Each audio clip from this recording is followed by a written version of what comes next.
सीमा मोहब्बत की दुहाई देती रही है, लेकिन सीमा पर शक करने के बहुत सारे कारण हैं। एक एक करके हम वो आपको कारण भी बताएंगे कि आखिर सीमा शक के दायरे में क्यों है। जांच एजेंसियों का दावा है कि सीमा ने अब तक की पूछताछ में जो भी जानकारी दी है वो जांच में सही साबित नहीं हुई है। सीमा पर फर्जी और गलत जानकारी देने का आरोप है। हम आपको सिलसिलेवार तरीके से बताते हैं दरअसल क्यों सीमा शक के घेरे में है। हर सर्टिफिकेट में उम्र अलग अलग है, जितने सर्टिफिकेट दिखा रही हैं उन सब में उम्र अलग अलग दिख रही है सीमा हैदर की। और इसके अलावा मोबाइल का डेटा भी डिलीट किया गया है। सीमा हैदर के मोबाइल और सोशल मीडिया का डेटा भी अलग अलग पाया गया है और कुछ डेटा को डिलीट भी कर दिया गया है। सीमा का एक मोबाइल फोन टूटा हुआ मिला है। ये कौन सा मोबाइल फोन है, कहां इस्तेमाल हुआ, टूटा कैसे, ये बड़ा सवाल। और देखिए कई सवाल इसलिए भी हैं कि पाकिस्तानी सेना से कनेक्शन होने का शक भी गहराता जा रहा है। सीमा हैदर का पाकिस्तानी सेना से कनेक्शन है, ऐसी बातें भी सामने आ चुकी हैं। जांच एजेंसियों को शक है कि पूछताछ में सीमा ने जो नेपाल का रूट बताया, जो तारीख बताई, वो गलत बताई जा रही है। यानी कि पूछताछ में लगातार गुमराह करने की कोशिश है और इसीलिए लगातार सीमा पर जो शक है एटीएस का वो गहरा रहा है। और अब सीमा हैदर से जुड़ी इस वक्त की 10 बड़ी खबरें आपको दिखाते हैं। सीमा हैदर केस में आईएसआई एंगल को लेकर जांच शुरू। खुफिया एजेंसियों को सीमा हैदर के नेपाल रूट से भारत आने को लेकर संदेह। सीमा हैदर के कोड वर्ड्स को डिकोड करेगी यूपी एटीएस। एटीएस की पूछताछ के बाद सीमा हैदर पर गहराया शक। एटीएस का दावा सीमा हैदर ने किया था फूफी और फल कोड वर्ड का यूज। आईएसआई जानकारी के लिए फूफी और रुपये के लिए करता है फल कोड का इस्तेमाल। यूपी एटीएस की पूछताछ में बड़ा पर्दाफाश हुआ है। भारत आने से पहले सीमा हैदर ने सेना के कुछ जवानों को भी भेजी थी फ्रेंड रिक्वेस्ट। पाकिस्तान से ग्रेटर नोएडा तक पहुंचने में कौन था सीमा हैदर का मददगार। एटीएस की पूछताछ में सीमा नहीं दे पाई इस सवाल का सही जवाब। सीमा हैदर और सचिन के करीबियों के बैंक खातों को खंगालने में जुटी यूपी एटीएस। पिछले कुछ महीनों के ट्रांजैक्शन की जुटाई जा रही है जानकारी। कल शाम 8:30 बजे तक सीमा और सचिन से एटीएस ने की पूछताछ के बाद सुरक्षा कारणों के चलते सीमा और सचिन को सेफ हाउस में किया गया शिफ्ट। केंद्रीय एजेंसी की जांच में 13 मई को सीमा का नेपाल बॉर्डर पार करने का दावा फेल। सोनाली सेक्टर और सीतामढ़ी सेक्टर में थर्ड नेशन सिटीजन की कोई जानकारी नहीं। सीमा हैदर के भारत में एंट्री को लेकर जांच तेज। 13 मई को नेपाल से आने वाली सभी बसों की सीसीटीवी फुटेज खंगाल रही है जांच एजेंसियां।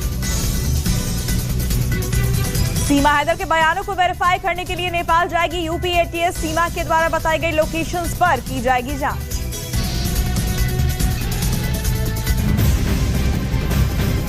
तो सीमा हैदर से लगातार पूछताछ चल रही है। 2 दिन तक लगातार सीमा हैदर से पूछताछ हुई और बताया जा रहा है कि 15 घंटे से ज्यादा यूपी एटीएस ने सीमा हैदर से पूछताछ की और इस पूछताछ में तमाम ऐसे सवालात थे जो सीमा हैदर से पूछे गए और उसके जवाब भी सीमा हैदर की ओर से दिए गए। लेकिन जो जवाब सीमा हैदर की ओर से दिए जा रहे थे यूपी एटीएस उससे संतुष्ट नजर नहीं आ रही थी।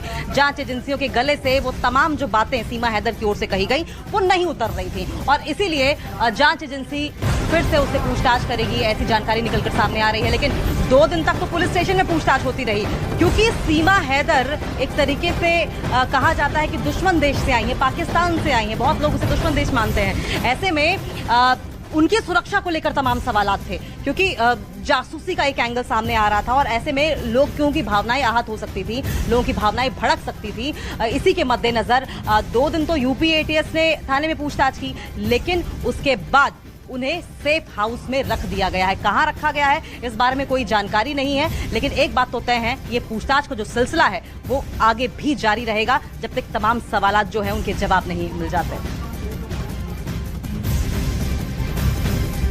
सीमा हैदर को लेकर कई तरह की बातें सामने आ रही हैं। इसके साथ ही सीमा हैदर के नेपाल रूट पर भी कई तरह के सवाल खड़े हो रहे हैं।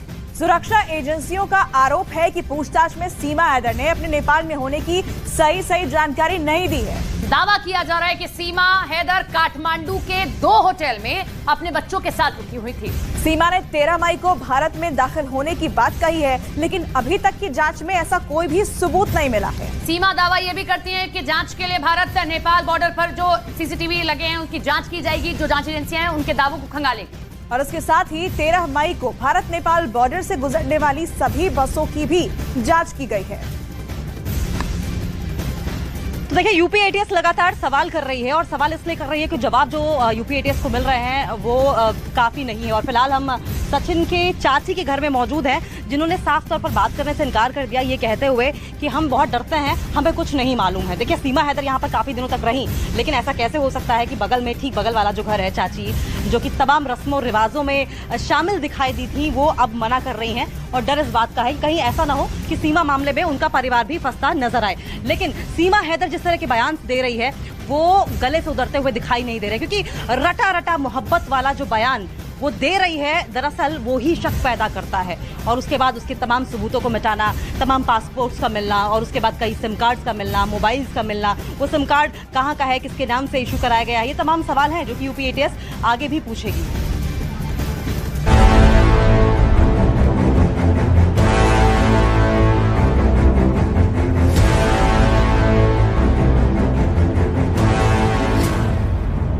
पिछले 2 दिन एटीएस ऑफिस में बिताए सीमा हैदर के वो 15 घंटे शायद उनकी जिंदगी के सबसे भारी घंटे साबित हुए होंगे, क्योंकि कोर्ट से जमानत मिलने के बाद जिस तरह से सीमा हैदर ने दुनिया के सामने खुद को पेश किया था, वो किसी अभिनेता से कम नहीं था।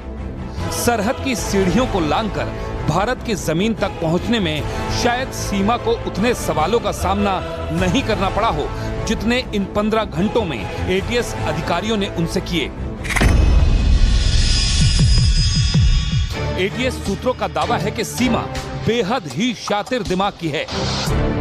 उससे जितने सवाल किए जा रहे हैं वो उतना ही जवाब दे रही है। भारत आने का मकसद सिर्फ सचिन से मोहब्बत बता रही है और जिंदगी हिंदुस्तान की सरहद में रहकर गुजारने का दावा कर रही है। 3-4 चीजें अहम यहाँ पर जानकारियां मिली है कि सीमा के सोशल मीडिया अकाउंट से और मोबाइल से डेटा डिलीट किए गए थे। सीमा सचिन के अलावा कई और लोगों से संपर्क में थी। सीमा का जो आई कार्ड था वह भी फर्जी था।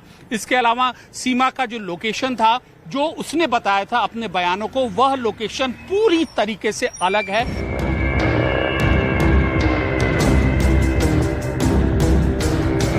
सीमा के पाकिस्तान से दुबई जाने, दुबई से नेपाल जाने और फिर नेपाल से भारत की सरहद में घुसने तक के रोड मैप को एटीएस अधिकारी सीमा के मुंह से सुनना चाहते हैं। इसलिए सीमा की जितनी बार एटीएस के सामने हाजिरी लग रही है, उतनी बार वही सवाल दोहराए जा रहे हैं और सीमा के दोनों सवालों के बीच असमानता ढूंढी जा रही है। सीमा को लेकर कई सवाल संदेह पैदा करने वाले हैं, जिनका जवाब तलाशना जरूरी है। सवाल, सीमा ने चैट क्यों डिलीट की? सीमा ने सचिन की मोहब्बत में सरहद पार की, भारत के लोगों के साथ घुल मिल जाने के लिए हिंदी सीखी, परिवार के करीब आने के लिए उनकी दिन रात खिदमत की। ये समझ आता है, लेकिन सवाल है क्या आखिर पाकिस्तान से आते ही उसने अपनी चैट क्यों डिलीट कर दी? पुराने मैसेज क्यों डिलीट कर दिए? आखिर उस चैट में ऐसा क्या था जिसे वो सचिन से छिपाना चाहती थी, परिवार को नहीं दिखाना चाहती थी और उस राज को खुद में ही रखना चाहती थी? सवाल, मोबाइल डेटा क्यों डिलीट किया? सीमा के पास से पुलिस को 4 मोबाइल बरामद हुए, एक टूटा मोबाइल और एक सिम भी मिला। लेकिन जब सीमा के मोबाइल को खंगाला गया तो उसमें से सारा डेटा डिलीट था। किसी भी तरह की कोई फोटो या जानकारी नहीं थी, जिसे रिकवर करने के लिए जांच एजेंसियां कोशिश कर रही हैं। सवाल, नेपाल में एसएसबी को कैसे चकमा दिया? भारत नेपाल की सरहद पर सशस्त्र सुरक्षा बल की टुकड़ी तैनात है, जो हर आने जाने वालों पर नजर रखती है। ऐसे में सवाल है कि आखिर सीमा हैदर एसएसबी को चकमा देकर हिंदुस्तान की सरहद में कैसे दाखिल हो गई? कहीं ऐसा तो नहीं कि किसी तीसरे की मदद से सीमा को सरहद पार कराई गई हो? सवाल, सीमा का दुबई कनेक्शन। भारत आने से पहले सीमा हैदर ने पाकिस्तान से दुबई जाने की बात कही है। ऐसे में एजेंसियों के सामने एक बहुत बड़ा सवाल है, क्या आखिर सीमा हैदर दुबई में किससे मिली, किसके जरिए नेपाल की सीमा तक पहुंची और किसने उसकी दुबई जैसे बड़े शहर में रहने में मदद की। ऐसे तमाम सवालों को कड़ी बनाकर एटीएस की टीम सच की तह तक जाने की कोशिश कर रही है, ताकि ये पता लगाया जा सके कि सीमा का भारत आने का मकसद सिर्फ सचिन से प्यार है या फिर वो किसी साजिश का हिस्सा है।